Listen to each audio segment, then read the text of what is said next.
राहुल गांधी से बहन जी मिल्कीपुर में चुनाव लड़ रहे हैं। आपको इसके बारे में मैं प्रेस मीडिया के जरिए अपनी बात स्पष्ट कर। आम पब्लिक चैनल में मैं आफाक अहमद मंसूरी आपका स्वागत करता हूं। आइए आपको ले चलते हैं खबरों की दुनिया में। 69वें जन्मदिन पर बीएसपी अध्यक्ष और पूर्व मुख्यमंत्री मायावती ने की प्रेस वार्ता। मायावती का बयान, बाबा साहब का मिशन अधूरा बीएसपी करेगी पूरा। मेरे जन्मदिन पर पार्टी कार्यकर्ता ये नारे लगा रहे हैं, हमारा मिशन पूंजीपतियों से नहीं, गरीब जरूरतमंद के खून पसीने के अंशदान से होगा पूरा। अपने जन्मदिन पर सभी महापुरुषों को मैं नमन करती हूँ, पार्टी के लोगों से आग्रह करती हूँ और उन्हें आगाह करती हूँ कि बीजेपी, कांग्रेस, सपा हमें तोड़ने के लिए हथकंडे अपना रही है। जातिवादी पार्टियां हमें सत्ता में नहीं आने देना चाहती हैं। वर्तमान सरकारों ने आरक्षण को कोर्ट कचहरी में फंसा दिया है। एससी, एसटी के साथ ओबीसी का भी आरक्षण को पूरा लाभ नहीं मिल पा रहा है। वर्तमान पार्टियां आरक्षण को खत्म करने पर लगी हुई हैं। कांग्रेस के नीले कपड़े पहनकर ड्रामेबाजी करना छलावा है। दिल्ली चुनाव पर बोली मायावती, भड़काऊ पोस्टरबाजी और चुनाव आयोग को संज्ञान लेना चाहिए।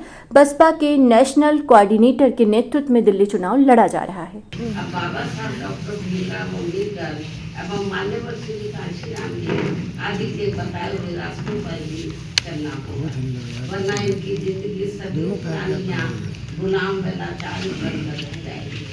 जिससे बचने के लिए अभिन्न वर्गों के लोगों को एकजुट होना व सत्ता में आना बहुत जरूरी है। साथ ही इसके लिए इनको कांग्रेस, बीजेपी व अन्य जातिवादी पार्टियों के सभी हथकंडों से भी हमेशा ही सावधान रहना है, जिनके बारे में समय समय पर मैं खुद भी अपने लोगों को सचेत करती रहती हूँ। और अब मेरा यही कहना है कि यदि हमारी पार्टी के लोग हर स्तर पर सावधानी बरतते हुए अपनी पार्टी में मूवमेंट को आगे बढ़ाते हैं, साथ ही सबका मुकाबला करके उसे आगे बढ़ाते हैं तथा सत्ता में भी लाते हैं, तो तभी फिर यहाँ अपने लोग भी सिद्ध हो सकते हैं तथा वे आत्मसम्मान एवं स्वाभिमान की भी जिंदगी व्यतीत कर सकते हैं, जो इस समय बहुत जरूरी भी है। इन्हीं जरूरी बातों के साथ ही अब मैं हर वर्ष की तरह इस वर्ष भी आज अपने जन्मदिन के मौके पर मेरे नेतृत्व में अपनी पार्टी में मूवमेंट की 1 वर्ष की अवधि में जो भी गतिविधियां रही हैं, जिनका पूरा लेखा जोखा व विवरण मेरी किताब मेरे संघर्षमय जीवन एवं बीएसपी मूवमेंट का सफरनामा में हिंदी व अंग्रेजी में वर्णित किया गया है। और ये पुस्तक पार्टी से जुड़ रहे खासकर नई युवा पीढ़ी को सही मार्गदर्शन देने का कार्य करेगी तथा इसमें बीएसपी का वास्तविक इतिहास भी निहित है, जो आगे आने वाली पीढ़ी के लिए भी बहुत जरूरी है।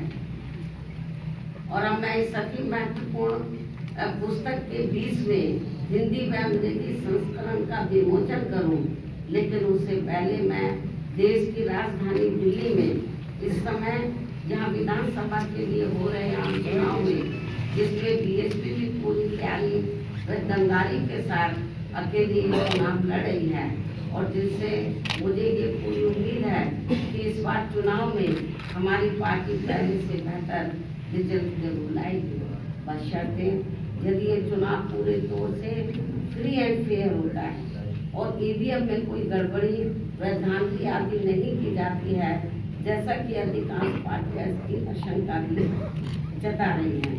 साथ ही आप लोगों को ये भी मालूम है कि चुनाव में दिल्ली में जो असेंबली का चुनाव हो रहा है, इस चुनाव में कांग्रेस, बीजेपी व आम आदमी पार्टी पूर्व की तरह इस बात की जनता को अनेकों लुभावने वायदे व गारंटी आदि देकर ये चुनाव लड़ रही है, जिसमें काफी होड़ मची हुई है।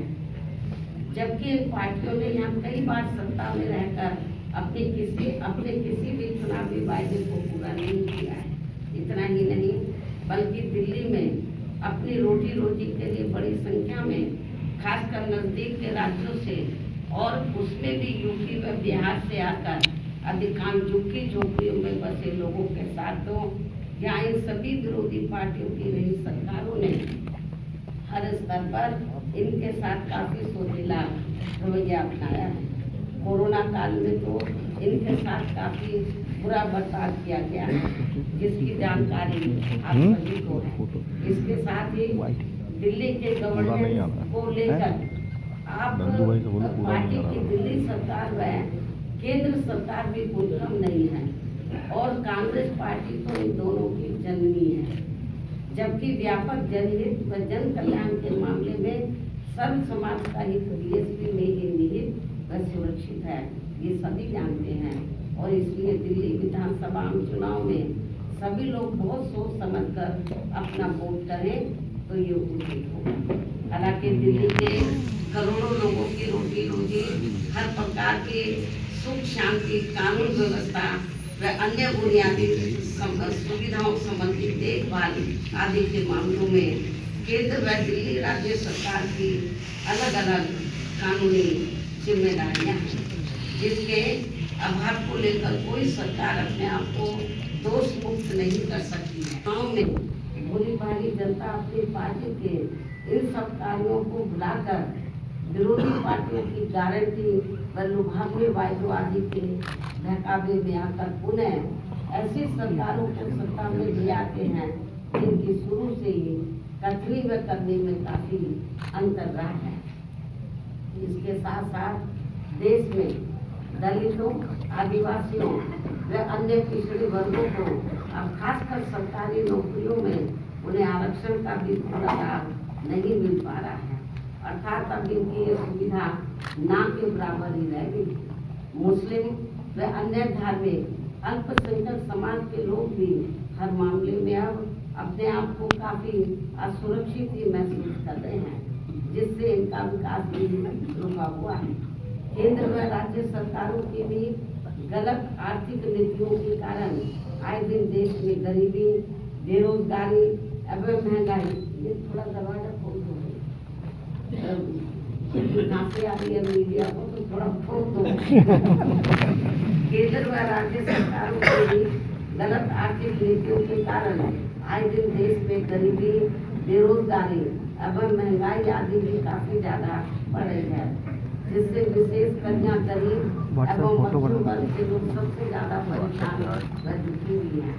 ऐसे में अब मैं अपने जन्मदिन के मौके पर सर्व समाज के लोग, विशेषकर दलित एवं आदिवासियों के वोटों को हथियाने में इन सभी विरोधी पार्टियों में उनके चहेते बनने की भी काफी होड़ लगी हुई है, किंतु उनका हक छीनने में अभी भी कोई पार्टी पीछे नहीं, अर्थात ये सभी पार्टियां एक ही थैली के चट्टे बटे हैं।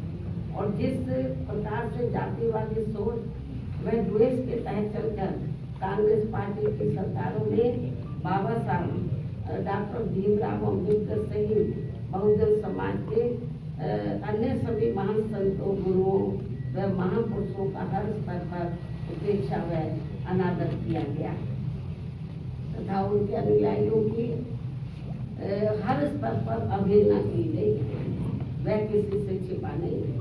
और ना ही दलित एवं अन्य उपेक्षित वर्गों के लोग उसे कभी भुला सकते हैं। और इस मामले में भाजपा व उनकी सरकारें भी कोई पीछे नहीं है, बल्कि जिस प्रकार से इस पार्टी के वरिष्ठ मंत्री ने संसद में बाबा साहब का अपमान किया है और उसका अभी तक भी उन्होंने पश्चाताप नहीं किया है, तो उनसे अभी वर्गों में इस पार्टी के प्रति रोष व आक्रोश कभी भी कम होने वाला नहीं है।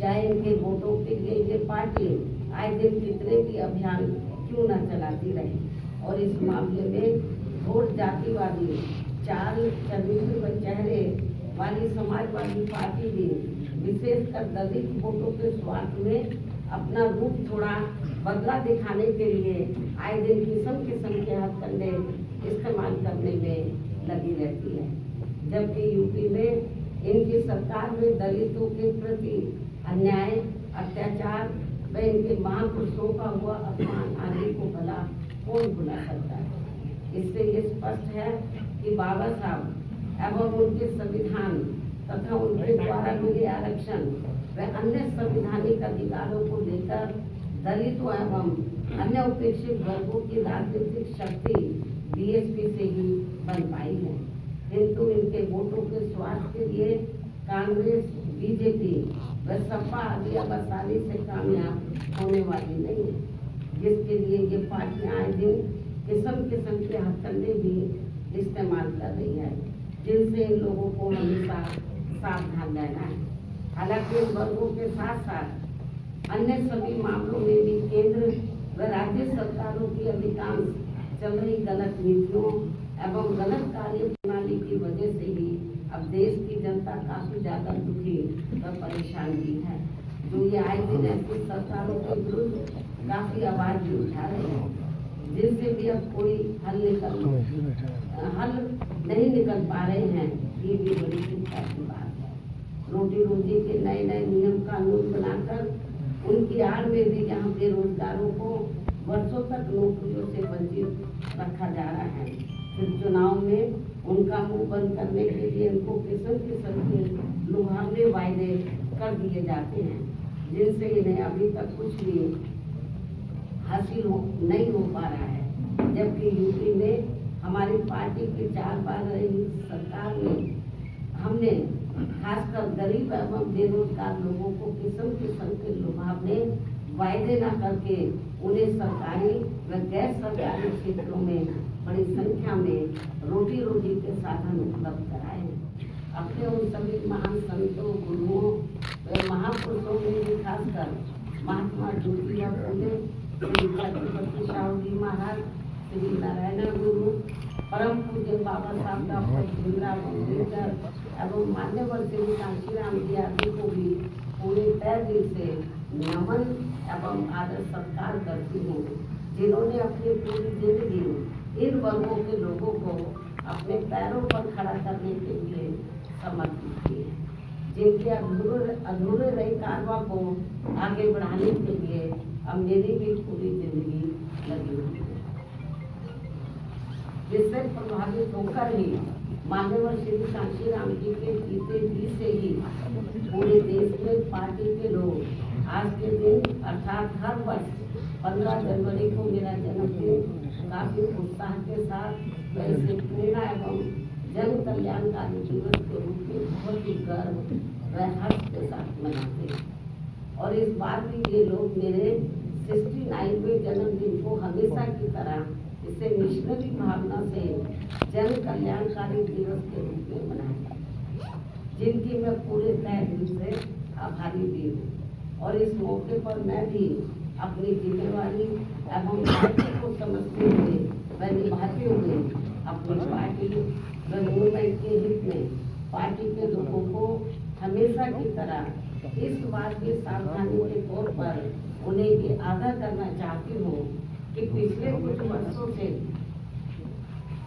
बीएसपी के विशेषकर दलित देश वोट को कमजोर करने व उसे तोड़ने के लिए अब यहाँ कांग्रेस, बीजेपी, सपा व अन्य जातिवादी पार्टियां भी आए दिन किस्म किस्म के साम, दाम, दंड भेद आदि अनेकों हथकंडे इस्तेमाल कर रही है, जिससे इन्हें कदम कदम पर जरूर सावधान रहना है।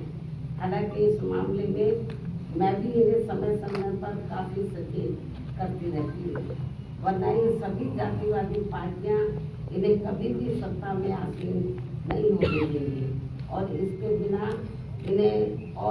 बिना इन्हें बाबा साहब डॉक्टर भीमराव अम्बेडकर के अथक प्रयासों से भारतीय संविधान में मिले कानूनी अधिकारों का सही से पूरा लाभ नहीं मिल सकता है। खासकर सरकारी नौकरियों में तो इनके आरक्षण को इन्होंने कोर्ट कचहरी की आड़ में काफी हद तक प्रभावी भी नहीं, बल्कि SC/ST के साथ साथ OBC वर्गों के लोगों को भी आरक्षण एवं अन्य कानूनी अधिकारों का अभी भी पूरा लाभ नहीं दिया जाता है। और अब कांग्रेस पार्टी तो सही समय पर आने पर इनके आरक्षण को ही पूरे तौर से खत्म करने में लगी, जिसका ये ऐलान भी कर चुके हैं। ऐसे में कदम कदम पर कांग्रेसी नेताओं द्वारा संविधान को दिखाना, नीले कपड़े आदि पहनकर किस्म किस्म की नाटक गिरफ्तारी करना, ये सब यहाँ दलितों एवं अन्य उपेक्षित वर्गों के साथ इनका छलावा व ढोंग नहीं है तो और क्या है। इस पर भी इन लोगों को जरूर ध्यान देना है। जबकि देश में बीएसपी मूवमेंट के कारण दलितों एवं अन्य उपेक्षित वर्गों में परम पूज्य बाबा साहब डॉक्टर भीमराव अंबेडकर एवं उनके निर्मित किए गए मानवतावादी संविधान के प्रति आई जागृति व सत्ता ऐसी ही जन कल्याणकारी सरकार बनाने के लिए पूरे जी जान से लगे।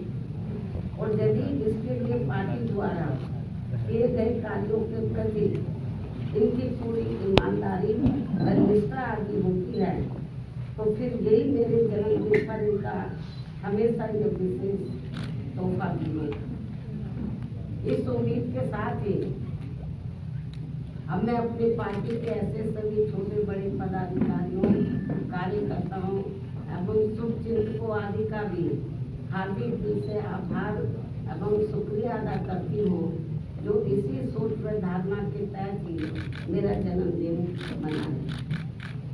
साथ ही इस अवसर पर परम पूज्य बाबा साहब डॉक्टर भीमराव अम्बेडकर एवं मान्यवर श्री काशीराम जी के कार्यों को आगे बढ़ाने के लिए बीएसपी को पूरे तन मन धन से सहयोग करने का अपना संकल्प भी दोहरा रहे। और अब उनका बढ़ चढ़कर यही नारा है जो आज के दिन तो वो लोग नारा लगा रहे मेरा जन्मदिन मनाने के मौके पर वो नारा लगा रहे हैं कि बाबा साहब का मिशन अधूरा बीएसपी करेगी, मान्य रहेगी, करेगी पूरा। खूब नारे लगा रहे हैं जो बड़े बड़े पूंजीपतियों व धन्ना सीटों के धन बल पर नहीं बल्कि बहुजन समाज के गरीब एवं अन्य स्वाभिमानी मेहनत कर समाज के लोगों के खून पसीने की कमाई के अंशदान से ही पूरा होगा। ये नारा तो लगाने है, नारा लगाने से काम नहीं चलेगा तो उसके लिए वो हर क्षेत्र में एफर्ट्स भी करने होंगे। इसके साथ ही अब मैं और इस अवसर पर सबसे पहले मैं मीडिया बंधुओं को, पूरे देशवासियों को तथा बीएसपी के सभी छोटे बड़े पदाधिकारियों एवं कार्यकर्ता आदि को भी नववर्ष 2025 की हार्दिक बधाई एवं शुभकामनाएं देती हूँ। साथ ही कुदरत से ये भी कामना करती हूँ कि अपने देश में ये नववर्ष इन सभी की जिंदगी में खूब खुशहाली तरक्की है। इस कामना के साथ ही अब मैं अपने जन्मदिन के संबंध में ये कहना चाहूँगी कि नव वर्ष के पहले महीने भी हैं, अर्थात आज के ही दिन दिनांक 15 जनवरी को पूरे देश भर में पार्टी के लोग मेरा जन्मदिन, विशेषकर इसे जन कल्याणकारी दिवस पीपल्स वेलफेयर डे के रूप में मनाते हैं। और इस दौरान उन जन कल्याणकारी योजनाओं के बारे में अपने लोगों को बताते हैं जिन्हें यहाँ यूपी में 4 बार मेरे नेतृत्व में रही बीएसपी की सरकार में शुरू व लागू भी किया गया है, जिनसे फिर यूपी के खासकर गरीबों, दलितों, आदिवासियों, पिछड़े वर्गों, मुस्लिम व अन्य अल्पसंख्यकों की स्थिति में काफ़ी कुछ बदलाव भी आया है, सुधार किया है। और अब उन योजनाओं की देश में दूसरी पार्टियों की राज्य सरकारें भी काफ़ी नकल कर रही हैं, लेकिन इन लोगों के प्रति उनकी नीति व नीयत साफ नहीं होने की वजह से फिर ये सरकारें इन्हें कोई विशेष लाभ नहीं दे पाई। इतना ही नहीं बल्कि मेरी सरकार द्वारा यहाँ मजदूरों, बेरोजगारों, किसानों, व्यापारियों व अन्य मेहनतकश लोगों के साथ ही युवाओं, छात्रों,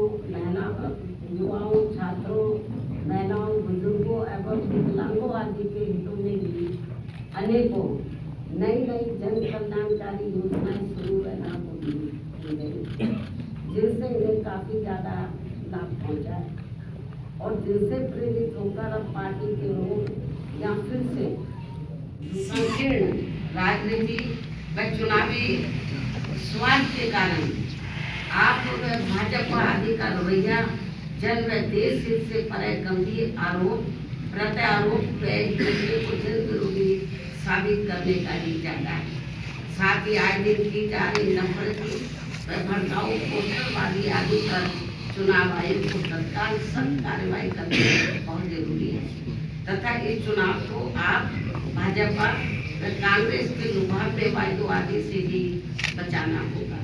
ऐसे में दिल्ली की जनता अगर आप व केंद्र सरकार एवं कांग्रेस पार्टी आदि से मुक्ति चाहती है तो उनको बड़े सुधार की तरफ अर्थात अम्बेडकरवादी बीएसपी को चुनाव में समर्थन करना व उसके उम्मीदवारों को जिताना बहुत जरूरी है। तभी फिर भारतीय संविधान के मूल निर्माता व खासकर SC, ST व OBC वर्गों के मसीहा परम पूज्य बाबा साहब डॉक्टर भीमराव अम्बेडकर के अथक प्रयासों से इन्हें सरकारी नौकरियों में व अन्य और क्षेत्रों में मिले कानूनी अधिकारों का भी यहाँ दिल्ली में पूरा लाभ नहीं मिल पा रहा है। इन्हीं की तरह ही यहाँ मुस्लिम समाज व अन्य अकुलतों को भी स्थिति कोई खास ठीक नहीं है।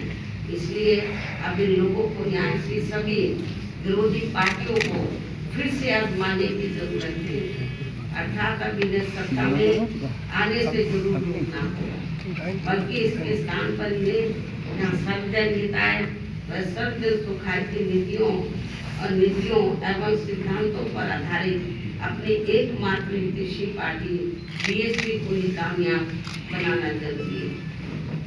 जो हमारी ये पार्टी यूपी में बीएसपी की 4 बार रही सरकार की तरह ही यहाँ दिल्ली में भी सर्वजन हिताय व सर्वजन सुखाय की नीतियों एवं सिद्धांतों पर आधारित ही सरकार चलाएगी, जिसके लिए मेरे दिशा निर्देशन में यहाँ पार्टी के यानी कि दिल्ली में, जिसके लिए मेरे दिशा निर्देशन में यहाँ पार्टी के नेशनल कोऑर्डिनेटर श्री आकाश आनंद के नेतृत्व में पार्टी दिल्ली यूनिट के लोग तथा अन्य वरिष्ठ पदाधिकारी भी पूरे जी जान से लगे और ऐसा हो जाने पर ही तभी फिर यहाँ बाबा साहब डॉक्टर भीमराव अम्बेडकर एवं बीएसपी के जन्मदाता व संस्थापक मान्यवर श्री काशीराम जी का भी अधूरा रा सपना जरूर साकार हो सकता है।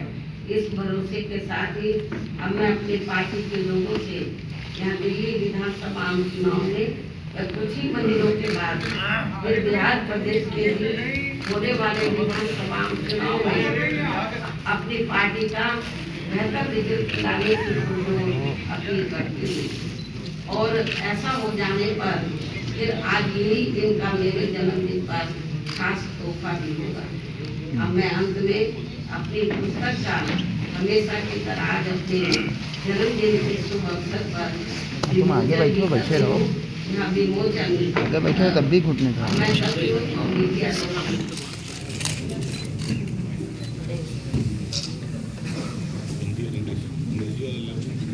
भारी ज़्यादा है।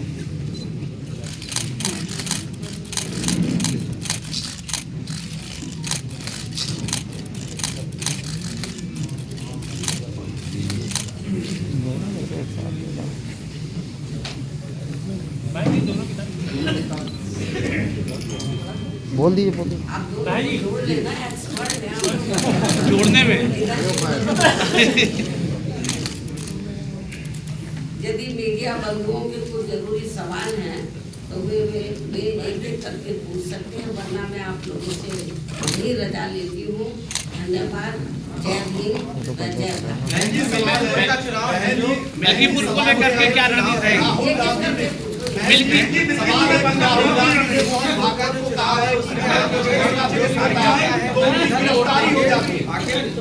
इस सवाल का जवाब तो आप राहुल गांधी से पूछो। बहन जी मिल्कीपुर में चुनाव लड़ रहे हैं। आपको इसके बारे में मैं प्रेस मीडिया के जरिए अपनी बात स्पष्ट कर दीजिए। बहन जी, मिल्कीपुर विधानसभा उपचुनाव में बीजेपी और सपा दोनों दलित वोट पर काफी फोकस करी हुई है। बीजेपी ने भी अपना कैंडिडेट दलित उतारा है। रिजर्व सीटें तो दलित उतारेंगे। नहीं, बाकी समाज के लोग ठीक है, इसके बारे में बात करें, हमें अपना पटन दे दीजिए।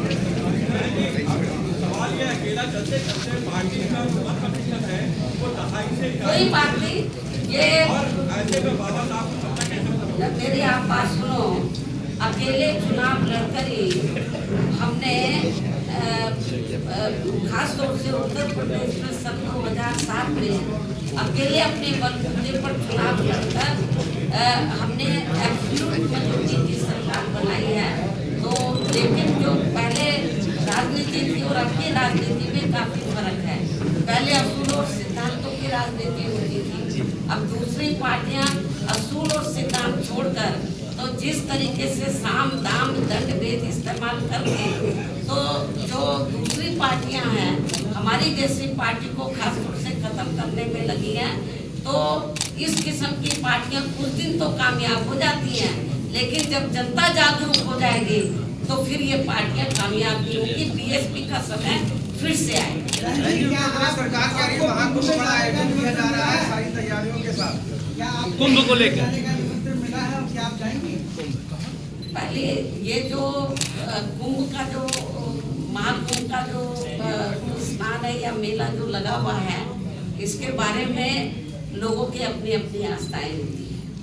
तो जो आस्था रखता वो लोग जा रहे हैं, तो मुझे इसके बारे में क्या बोलना है? इसमें कोई निमंत्रण थोड़ी ना दिया जाता है। ये तो अपनी अपनी आस्था होती है।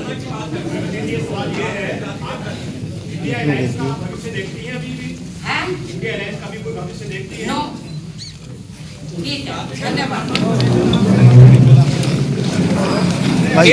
गेट के लिए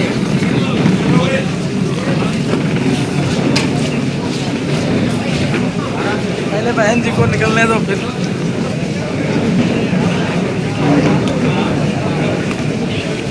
अगर आपने हमारे चैनल को सब्सक्राइब नहीं किया है तो आम पब्लिक चैनल को सब्सक्राइब कीजिए और हाँ, बेल आइकन जरूर दबाइए।